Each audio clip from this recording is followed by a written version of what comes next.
শেষমেশ মার্কিন যুদ্ধজাহাজ পৌঁছে গেছে মধ্যপ্রাচ্যে। বলা হচ্ছে এর ফলে মধ্যপ্রাচ্যের নতুন এক যুগে ঢুকে গেল। এখন থেকে মধ্যপ্রাচ্য আর আগের ভাষায় কথা বলবে না। যে কোনো সময় পুরো অঞ্চলে ছড়িয়ে পড়তে পারে ইতিহাসের সবচেয়ে ভয়াবহ যুদ্ধ।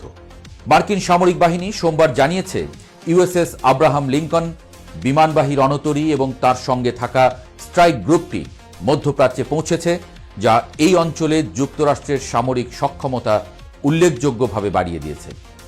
ইরানে হামলা যেন এখন সময়ের ব্যাপার। তবে ইরানও কম যাচ্ছে না, কিন্তু দেশটি বলছে যুদ্ধ চাই না, কিন্তু যুদ্ধ শুরু হলে ছেড়ে কথা বলবে না খামেনির দেশ। মধ্যপ্রাচ্যের আকাশে এখন বারুদের গন্ধ। মার্কিন রণতরী আব্রাহাম লিঙ্কন যখন এই অঞ্চলের জলসীমায় নোঙর করেছে, তখন থেকেই হিসাব নিকাশ পাল্টাতে শুরু করেছে। ওয়াশিংটনের এই পদক্ষেপ কেবলই ইরানকে চাপে ফেলার কৌশল নয়, এটি একটি সরাসরি সামরিক সংকেত। পেন্টাগন থেকে স্পষ্ট করে দেওয়া হয়েছে যে তারা তাদের মিত্রদের রক্ষা করতে এবং যে কোনো আগ্রাসন ঠেকাতে পুরোপুরি প্রস্তুত। কিন্তু প্রশ্ন হলো, ইরান কি এই ভয়ে পিছু হটবে? তেহরানের শীর্ষ নেতাদের বক্তব্য এবং বর্তমান প্রস্তুতি দেখে মোটেও তেমনটা মনে হচ্ছে না। বরং ইরান এখন অনেকটা আক্রমণাত্মক প্রতিরক্ষা কৌশলে নেমেছে। তারা স্পষ্ট করে জানিয়ে দিয়েছে মধ্যপ্রাচ্যে এবার তারা একা লড়বে না। বছরের পর বছর ধরে লেবাননের হিজবুল্লাহ, ইয়েমেনের হুথি এবং ইরাক সিরিয়ার বিভিন্ন প্রতিরোধ যোদ্ধাদের নিয়ে ইরান যে প্রতিরোধের অক্ষ গড়ে তুলেছে, যুদ্ধের দামামা বাজলে তারা সবাই একসঙ্গে জ্বলে উঠবে। অর্থাৎ যুদ্ধ যদি বাধে, তবে তা কেবল ইরান আর যুক্তরাষ্ট্রের মধ্যে সীমাবদ্ধ থাকবে না, পুরো মধ্যপ্রাচ্য এক অগ্নিকুণ্ডে পরিণত হবে। ইরানের সর্বোচ্চ নেতা আয়াতুল্লাহ আলী খামেনির গতিবিধি নিয়ে আন্তর্জাতিক মহলে এখন ব্যাপক চর্চা হচ্ছে। বিভিন্ন গোয়েন্দা সূত্রের খবর অনুযায়ী সম্ভাব্য মার্কিন হামলার ঝুঁকি এড়াতে তাকে অত্যন্ত সুরক্ষিত আন্ডারগ্রাউন্ড বাংকারে সরিয়ে নেওয়া হয়েছে। এটি কেবল ব্যক্তিগত নিরাপত্তা নয়, বরং যুদ্ধের দীর্ঘমেয়াদী পরিকল্পনার অংশ। ইরান বুঝতে পারছে যে এবারের সংঘাত আর আগের মতো ছোটখাটো ড্রোন হামলা বা গুপ্ত হত্যার মধ্যে সীমাবদ্ধ থাকবে না। যুক্তরাষ্ট্র যদি সরাসরি ইরানে আঘাত হানে, তবে তার প্রতিক্রিয়া হবে ভয়াবহ। তেহরান টাইমস সহ বিভিন্ন কূটনৈতিক সূত্রে দাবি করা হচ্ছে ইরানের উপর যে কোনো ধরনের আগ্রাসন পুরো অঞ্চলের স্থিতিশীলতাকে চিরতরে ধ্বংস করে দেবে। ইরান হুঁশিয়ারি দিয়েছে যে তাদের উপরে হামলা মানেই হল বিশ্ব অর্থনীতি এবং জ্বালানি সরবরাহের প্রধান পথগুলো রুদ্ধ হয়ে যাওয়া। পারস্য উপসাগর থেকে শুরু করে লোহিত সাগর পর্যন্ত এমন এক অস্থিতিশীলতা তৈরি হবে যা সামাল দেওয়ার ক্ষমতা পশ্চিমা বিশ্বের নেই। মার্কিন প্রশাসনের ভেতরেও এই যুদ্ধ নিয়ে এক ধরনের গোপন অস্থিরতা কাজ করছে। কৌশলগত বিশ্লেষকদের মতে ইরানের সঙ্গে সরাসরি সংঘাতের ফল কি হতে পারে তা নিয়ে পেন্টাগনও বেশ চিন্তিত। ইরানকে মোকাবেলা করার কৌশলগত খরচ হবে আকাশচুম্বী।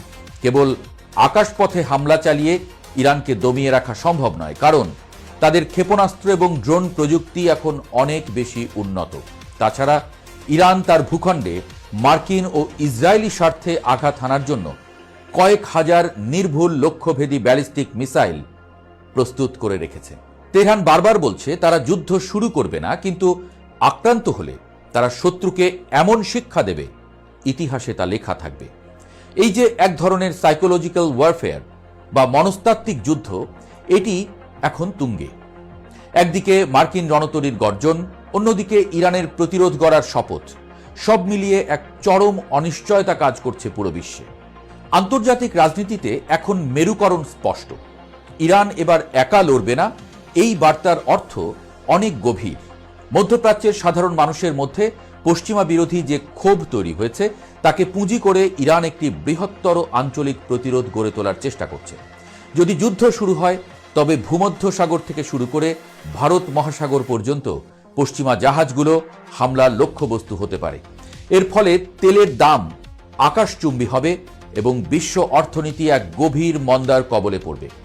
বিশেষজ্ঞ মহলে আলোচনা হচ্ছে যে যুক্তরাষ্ট্র কি সত্যিই এই বিশাল ক্ষতির ঝুঁকি নিয়ে ইরানে হামলা চালাবে, নাকি এই রণতরী মোতায়েন কেবলই ইরানের উপরে একটি মনস্তাত্ত্বিক চাপ সৃষ্টি করে তাদের আলোচনার টেবিলে আনার চেষ্টা করা। কিন্তু ইরান এখন আর সেই নমনীয় অবস্থানে নেই। তারা মনে করছে পিছু হটার চেয়ে প্রতিরোধ গড়ে তোলাই এখন তাদের টিকে থাকার একমাত্র উপায়। ইরানের সামরিক বিশেষজ্ঞরা মনে করছেন ওয়াশিংটন আসলে একটি মরণ ফাঁদে পা দিচ্ছে। তেহরানের পক্ষ থেকে সাফ জানানো হয়েছে যে তাদের আকাশসীমা বা জলসীমায় কোনো ধরনের অনুপ্রবেশ ঘটলে তার জবাব হবে তাৎক্ষণিক এবং বিধ্বংসী। বিশেষ করে হরমুজ প্রণালীর নিয়ন্ত্রণ ইরানের হাতে থাকায় তারা যে কোনো সময় বৈশ্বিক জ্বালানি সরবরাহ ব্যবস্থা অচল করে দিতে পারে। এতে কেবল মধ্যপ্রাচ্য নয়, বরং ইউরোপ ও এশিয়ার দেশগুলোও সরাসরি সংকটের মুখে পড়বে। পশ্চিমা গণমাধ্যমগুলো যখন মার্কিন শক্তির গুণগান গাইছে, তখন ইরান নীরবে তাদের প্রক্সি নেটওয়ার্কগুলোকে সক্রিয় করে তুলেছে। লেবাননের সীমান্ত থেকে শুরু করে লোহিত সাগরের উপকণ্ঠ পর্যন্ত প্রতিটি ফ্রন্ট এখন টানটান উত্তেজনায় কাঁপছে। তেহরানের স্ট্র্যাটেজি হল শত্রুকে এক জায়গায় আটকে না রেখে চারদিক থেকে ঘিরে ফেলা। অন্যদিকে ইসরায়েল এবং যুক্তরাষ্ট্রের মধ্যে সামরিক সমন্বয় এখন অন্য যে কোনো সময়ের চেয়ে বেশি। তবে ইরানের ক্ষেপণাস্ত্র ভান্ডার ইসরায়েলের আয়রন ডোম বা মার্কিন প্যাট্রিয়ট সিস্টেমের জন্য বড় চ্যালেঞ্জ হয়ে দাঁড়াতে পারে। ইরানের হাতে থাকা হাইপারসনিক মিসাইলগুলো কতটুকু কার্যকর হবে তা নিয়ে সমরবিদদের মধ্যে বিতর্ক থাকলেও তেহরান এটিকে তাদের প্রধান তুরুপের তাস হিসেবে ব্যবহার করছে। এর পাশাপাশি দেশটি তাদের পারমাণবিক কর্মসূচির গতি বাড়িয়ে দেওয়ার প্রচ্ছন্ন হুমকিও দিয়ে রেখেছে। বিশ্লেষকদের মতে যদি সত্যি ইরান তার অস্তিত্ব রক্ষার সংকটে পড়ে, তবে তারা এমন সব সিদ্ধান্ত নিতে পারে যা পুরো বৈশ্বিক নিরাপত্তার ভিত নাড়িয়ে দেবে।